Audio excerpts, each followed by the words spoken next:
Bonjour à tous, c'est Louise de Silence Éphémère et on est dans l'épisode 2 avec Chiara Foscani et son label. Si vous n'avez pas encore vu l'épisode 1, je vous invite tout de suite à le voir parce qu'on parle un peu de la vie de Chiara. On se retrouve tout de suite après un extrait de son titre Amer. A tout de suite.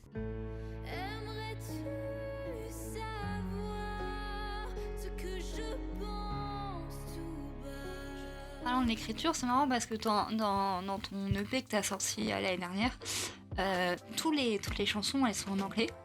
Et là, tu as fait une transition, c'est que tu as sorti Amer quand même qui est en français. Enfin, pourquoi cette transition? Sachant que je trouve que moi quand je t'ai vu en concert, là je sais plus où c'était dans... Dame de Canton. Dame de Canton, je trouvais la chanson super ultra émotionnelle quoi. Quand je l'ai vue, tu m'as donné une claque hein. Merci. Moi je te le dis hein, vraiment c'était une claque mais ça m'a émue et franchement au niveau émotionnel j'ai ressenti beaucoup de choses différentes. Presque parfois de l'énervement, un peu de tristesse et en même temps un peu de volonté on va dire de s'émanciper. Merci beaucoup. Et c'est marrant de vouloir l'écrire en français alors que souvent l'anglais ça nous permet un peu de se cacher derrière et de pas entre guillemets dire ce qu'on veut dire. Mais là pourquoi le français quoi? Alors que là on comprend vraiment ce que tu veux dire. Bah en fait pour moi déjà l'anglais je m'en sers pas pour m'en cacher et c'était vraiment et là même par exemple mon prochain EP qui est tout en anglais aussi beaucoup plus intime, pour moi c'est pareil que Amer en termes de ce que j'ai livré dedans et du coup c'est tout aussi dur pour moi quand je vais les chanter, mais du coup c'est vrai au moment où j'ai écrit Amer j'écoutais plus de chansons françaises donc pour en revenir à mes influences françaises, Nekfeu. Au niveau de l'écriture, Nekfeu, il est quand même... il est beaucoup trop, beaucoup trop long pour nous, mais du coup c'est vrai qu'à ce moment-là, j'ai eu un an où en fait j'écoutais quasiment exclusivement que Nekfeu et Népal. Je confirme.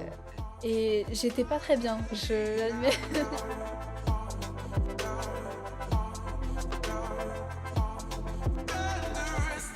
En fait, c'est l'année où j'ai quitté l'école.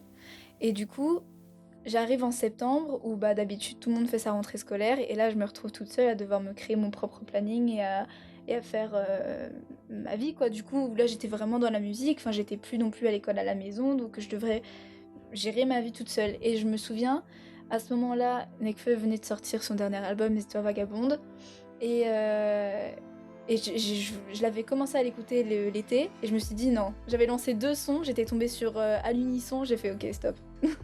Je vais prendre le temps de l'écouter, sachant que déjà Cyborg et je m'étais pris une claque. Du coup j'ai fait ok, on va se rappeler qui c'est Nekfeu déjà, donc on va prendre le temps. Et en fait j'ai commencé à l'écouter et en fait chaque chanson, au fur et à mesure que les mois passaient, tout prenait une signification beaucoup plus importante et ça m'accompagnait et je crois que je me suis sentie très seule aussi d'un coup et c'était plein de remises en question et il y avait quand même une petite pression de se dire ok j'ai arrêté l'école pour la musique, il faut que je sois cadrée, il faut que je fasse quelque chose quoi. Maintenant du coup j'ai plus de... Enfin le bac je l'aurai pas, je veux pas le passer donc il faut que je me prouve aussi à moi-même que... Enfin faut que je fasse quelque chose de ma vie quoi. Et donc c'est vrai que sa musique ça m'a fait me poser plein de questions, beaucoup de questions existentielles aussi et en fait ça m'a... Je pense que j'étais un peu bancale de base et ça m'a mis vraiment dans un état très très bas quoi, mais je crois que j'en avais besoin. Et est-ce que finalement, ça veut dire que t'as écrit Amer en fait pendant cette période-là? Je l'ai écrite un peu plus tard parce que du coup il y a eu 2 phases. Il y a eu la phase Nekfeu de septembre à janvier où vraiment c'était un peu la descente aux enfers. Après il y a Népal, son dernier album est sorti. Sauf que là, avec Népal, moi dans son dernier album, pour moi il y a énormément d'espoir. Et du coup j'ai fait wow, ok, c'est parti, on part à la quête de la paix. Et après du coup, arrivé en septembre d'après, c'est là où après j'ai écrit Amer dans ces eaux-là. Et en fait, on peut dire que Amer, en fait, c'est on va dire, c'est la signification de toute cette période-là, en fait, que t'as mis, en fait, dans ce morceau. Un peu, ouais, c'est un peu, pour moi, le morceau de mon émancipation et de ma prise de conscience de moi-même et de ce que je voulais faire de ma vie et aussi ce que je voulais plus qu'on m'impose. Parce que du coup, pendant toutes ces années-là, quand on a commencé à se lancer dans l'industrie de la musique, il y a eu beaucoup de mauvaises rencontres et d'autant plus quand t'es une jeune femme.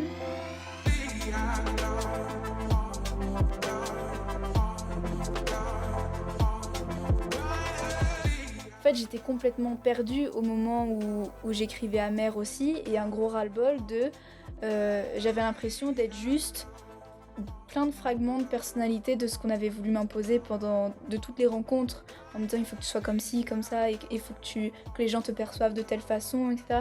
Donc il y avait tout un micmac de pensée et un truc de ok, mais au final, comment je me sens moi et qui est-ce que je veux être, etc. Parce que carrément, la chanson, c'est une éclosion en fait. Ouais. On hurle en fait contre. Ok, d'accord, je vois. Et finalement, c'est à ce moment-là que vous avez créé le label. En fait, c'est la dans somme ces des eaux-là. mauvaises expériences où on s'est dit, ok, maintenant on va tout diriger en fait. Ouais. Et c'est nous qui allons décider de tout. Et l'objectif, c'était aussi, nous en tant que parents aussi, de la protéger de toute façon, et que tout ce qu'on nous avait proposé, ça ne correspondait pas à Chiara. Et ça ne correspondait pas à ce que nous, on voulait faire. Nous, on est sur un temps long, c'est-à-dire que l'objectif, c'est de créer une carrière, c'est pas faire un buzz, et ça n'a pas d'intérêt. Enfin, intellectuellement, ça n'a pas d'intérêt dans l'absolu. Non. Donc, le truc, c'est que les gens découvrent son univers et qu'elle a beaucoup de choses à raconter, beaucoup de choses à dire, mais ce sera selon nos termes en fait. Et enfin selon les siens, et nous on suit, mais ce que je veux dire c'est que nous on est là pour mettre des garde-fous et dire attention, voilà, on va pas la mettre en mini-jupe et machin si elle a décidé de pas l'être. Mais ça veut dire que là, vous avez une liberté en fait de création. Total. Ouais. En fait en gros les seules limites, c'est celles que Chiara impose. Ouais. Et c'est tout. Et on a fait en sorte d'avoir une équipe autour de nous, de gens extrêmement respectueux, qui ont extrêmement bien compris le projet. Je pense aux réalisateurs, à Mephisto, Ouais. etc., avec qui on a travaillé sur les clips et tout ça. Parce que ça fait 2 ans qu'on travaille ensemble, il la connaît parfaitement bien. C'est des heures de discussion, etc. Et donc tout est cadré en fait. C'est Chiara qui donne l'impulsion en disant voilà, là c'est la limite où je veux pas aller. Pour l'instant, parce que là ça évolue effectivement. Ouais, c'est ça. Par exemple, là, sur en fait tout le premier EP, que ce soit dans les visuels ou même sur scène, la dernière fois que tu m'as vu, j'avais des vêtements assez amples, etc. Et en fait, j'étais arrivée à un moment donné où on était tellement dans ce truc de les hommes qu'on avait rencontrés voulaient m'hypersexualiser. Du coup, je voulais faire l'effet inverse, de me dire bah non, du coup, je peux pas, mais en même temps, je veux garder ma part de féminité. Donc il y avait toujours ce truc super dur à trouver de ok, comment tu fais pour être féminine sans être hypersexualisée. Et donc du coup, bah, à ce moment-là, j'avais rencontré du coup une styliste avec qui ces vêtements matchaient vraiment bien avec ce que je voulais, ça me cachait suffisamment. Mais en même temps je me sentais assez féminine, donc il y avait un truc, voilà. Et puis là maintenant je change radicalement et ma féminité maintenant, enfin si tu viens me revoir sur scène, j'ai complètement changé mon look et même dans les prochains visuels et dans les prochaines chansons, ce dont je parle, enfin je grandis aussi et je pense que je peux être féminine sans être hyper sexualisée et parce que j'ai grandi et que je m'en rends compte et que maintenant en fait je vois plus mon propre corps à travers le regard des hommes. Je le vois juste à travers mes yeux et à travers ce que moi je me renvoie à moi-même, sans me dire ah oui mais bon là peut-être qu'on voit un peu trop de peau. Ouais, en fait, tu t'acceptes en fait. Mais c'est ça, c'est assumé en fait. Ouais. Mais c'est elle qui décide le timing en fait. Mais ça m'aide aussi, tu vois, on parlait de l'alter ego.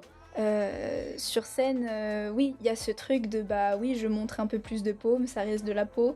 Mais c'est ce que je veux parce que c'est comme ça que je me sens bien sur scène. Et ça veut pas dire que je suis plus sexuelle ou il y a pas finalement rien à voir avec la sexualité quoi. C'est juste là comment les gens vont me percevoir. Mais moi ce que je renvoie ça part juste de je me sens bien dans ces habits là.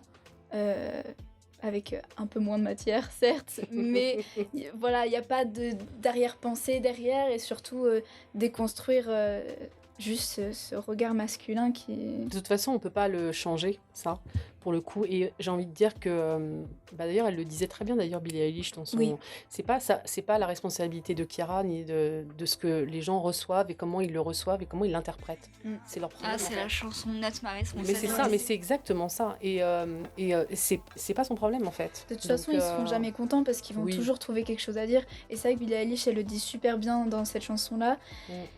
Que tu montes plus de peau ou pas, ils vont trouver quelque chose à dire. Donc dans tous les cas, juste ça reste ton corps. Et ça, les gens, ils ont du mal à le comprendre. Ils veulent s'approprier le corps de tout le monde, mais ça reste juste de la peau. Et c'est un grand sujet en ce moment d'ailleurs en France, mais partout ailleurs, avec les artistes féminines.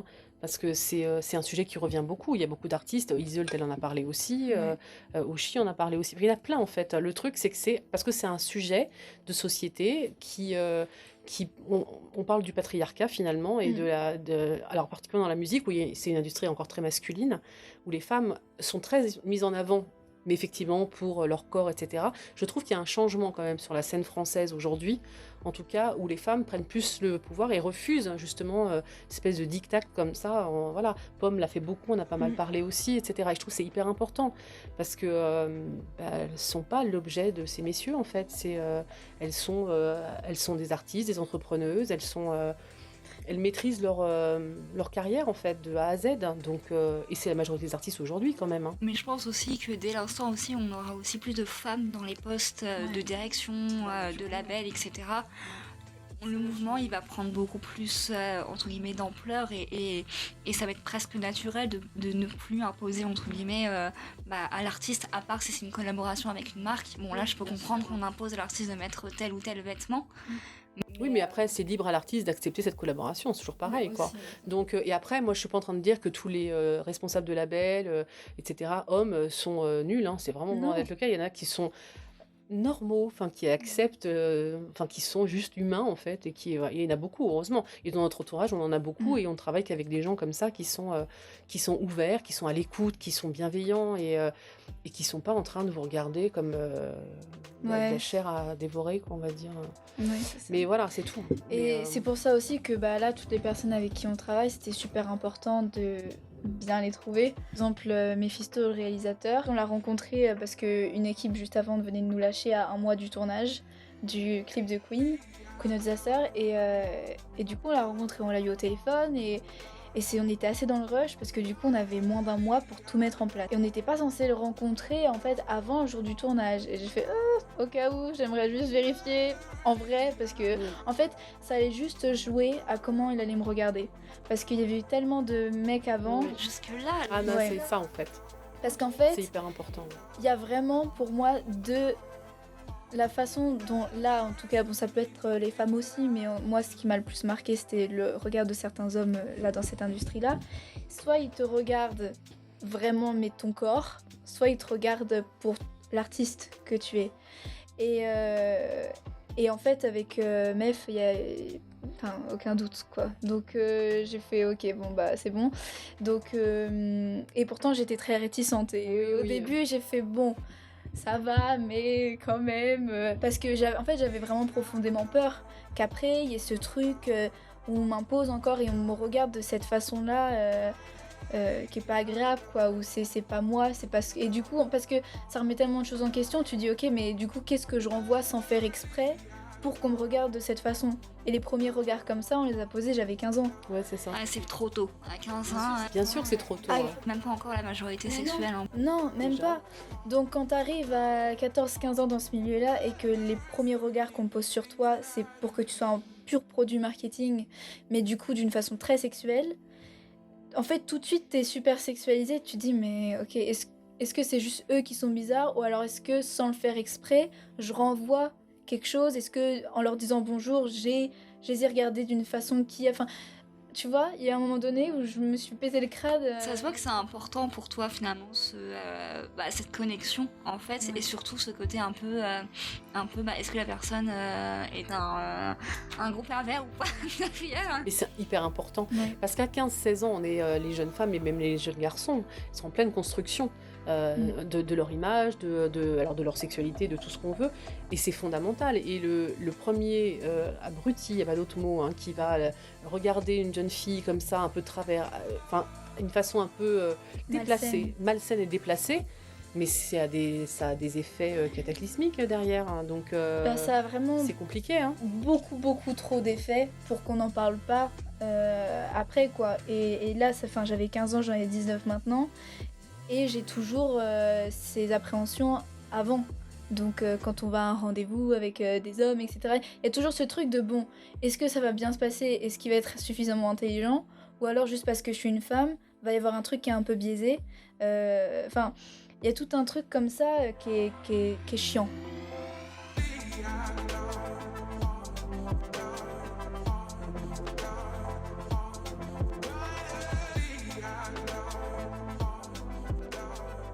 Finalement, on peut dire que, j'ai envie de dire, après vous me dites, j'ai envie de dire que le fait que l'autre réalisateur ait annulé au dernier moment et qu'aujourd'hui vous ayez rencontré votre nouveau réalisateur, ça a été finalement la meilleure chose au monde.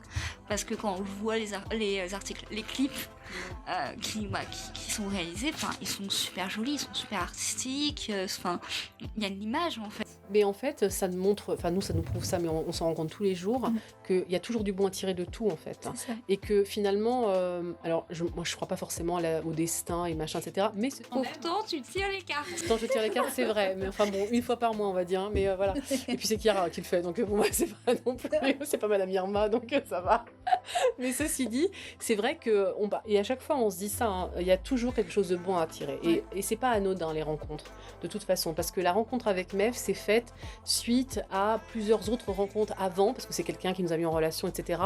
Pendant le confinement, etc. Donc c'est des petites graines qui avaient été posées par une advertence, on va dire comme ça, et qui ont germé, etc. Et donc il n'y a jamais rien d'anodin. Et heureusement d'ailleurs, nous on est plutôt des gens positifs, on va dire, et que j'ai toujours dit même à mes enfants d'une manière générale, le soir quand tu te couches, il y a forcément un truc qui était bien dans ta journée. Alors c'est marrant parce que moi je pense pas du tout la même chose, c'est que avant d'aller me coucher, je me dis toujours est-ce que si je meurs maintenant, je serai fière de ma journée. C'est un peu la même chose finalement, hein. Donc c'est ne vivre jamais sans regret, et se donner à fond dans tout ce qu'on fait, comme ça au moins voilà. Je pense que mais encore une fois là pour le coup avec Chiara ça a été flagrant. La rencontre avec Mev, elle a changé beaucoup de choses. Vraiment énormément, et surtout que maintenant c'est devenu un ami. Et je suis vraiment très très reconnaissante qu'on l'ait rencontré, parce que en plus là pour mes chansons qui sont maintenant beaucoup plus intimes, où je me livre plus, pour moi c'est important, surtout quand après on va transmettre tout ça dans les visuels, de parler et de dire très clairement pourquoi, à quel moment j'ai écrit ces chansons, etc. Et du coup, que ce soit par téléphone ou alors en vrai, c'est important qu'on prenne le temps d'en parler et d'être face à quelqu'un qui va pas te juger, qui va juste accepter, entendre et écouter ton histoire. Et comprendre. Et la comprendre. Et après, se la réapproprier suffisamment intelligemment pour la remettre de la meilleure façon en visuel, quoi. Mais oui, ça, là, parce que c'est avec le prochain projet, pour moi, c'est sans s'être parlé. Il a juste écouté les chansons, il m'a appelé, il m'a dit bon, je te dis ce que j'ai compris, tu me dis si j'ai juste ou pas, après on en discute et je te pose certaines questions.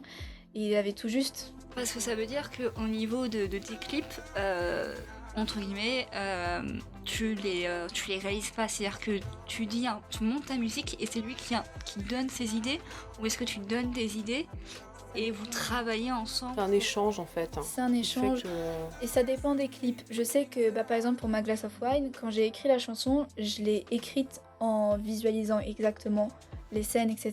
Du coup, je suis arrivée avec lui avec pas un scénario, mais j'avais vraiment écrit exactement ce que je souhaitais. Et déjà, première fois, alors qu'on avait déjà rencontré une très mauvaise personne avant, mais j'avais fait le même script. Et je lui avais passé, il avait fait « Ah, cool !» Il l'a plié, il l'a rangé, sans le lire. Et alors que Mev, il nous a dit « Ok, on se fait un rendez-vous à la maison ». Il a ouvert son ordinateur, il avait lu, il m'a dit « Ok, j'ai tout lu, j'ai pris des notes, machin, on le relit ensemble et tu me dis, etc. » Et là, juste, à partir de ce moment-là, j'ai fait « Ok ». C'est vrai, je me souviens. Là, on s'est regardé, j'ai fait « Wow, il a lu ce que je lui ai envoyé. » Incroyable. Mais ça devrait même pas être normal de réagir comme ça, de se dire que c'est un truc de ouf, qu'il ait écouté ce que je voulais, alors que c'est ma chanson, je l'ai écrite sur ma vie. Il y a un truc qui est censé être logique. En fait, c'est un vrai mix, parce que pour le coup, y a une vraie compréhension intellectuelle entre Mev et Chiara, et avec moi aussi du coup, parce qu'on est quand même là pour le coup, on décide quand même tous les trois, et en fait nous on lui laisse carte blanche quelque part, parce qu'on a tellement travaillé en amont avec lui, tellement confiance, tellement confiance, qu'on sait que de toute façon ça va être bien. Donc lui il a aussi une liberté artistique, il fait avec les budgets qu'on lui donne, c'est pas toujours simple, etc. Mais au final il arrive toujours à ce qui est cette liberté-là. Et d'ailleurs, pour Queen of Disaster, on n'avait quand même pas beaucoup d'argent.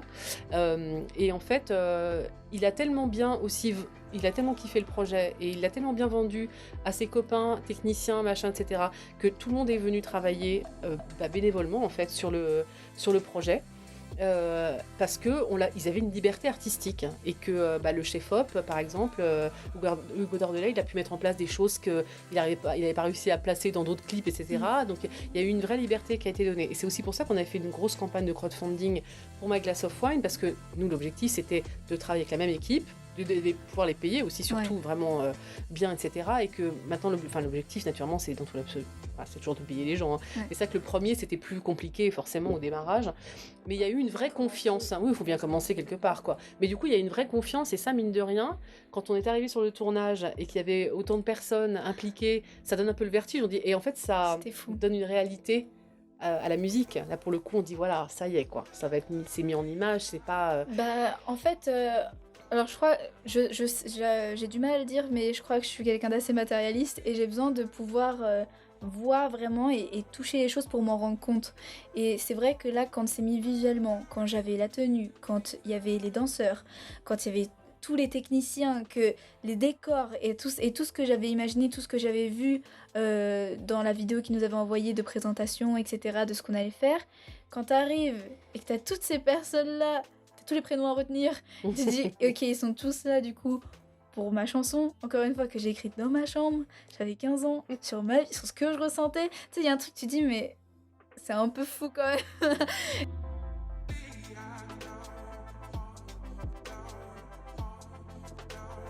Je sais qu'en ce moment tu fais un nouvel EP qui est en préparation. Où est-ce que tu en es à peu près? Qu'est-ce que tu peux nous dire surtout? Et qu'est-ce que tu ne peux pas nous dire? Mais moi, ce que je veux savoir, c'est qu'est-ce que tu ne peux pas nous dire?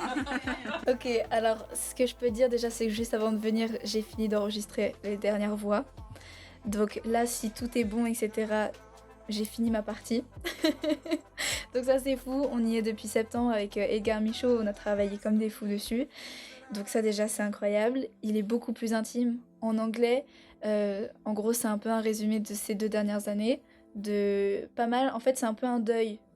Cet EP, il parle beaucoup d'abandon, de deuil de plein de relations amicales, amoureuses, et un peu un micmac de tout. Mais voilà, c'est un gros truc émotionnellement qui m'a vraiment chamboulée et j'ai hâte que ça sorte, mais en même temps, j'ai très peur parce que c'est vraiment beaucoup plus intime et ça m'a demandé beaucoup plus émotionnellement. Voilà, dans mon écriture, etc. Enfin, je me livre vraiment beaucoup plus.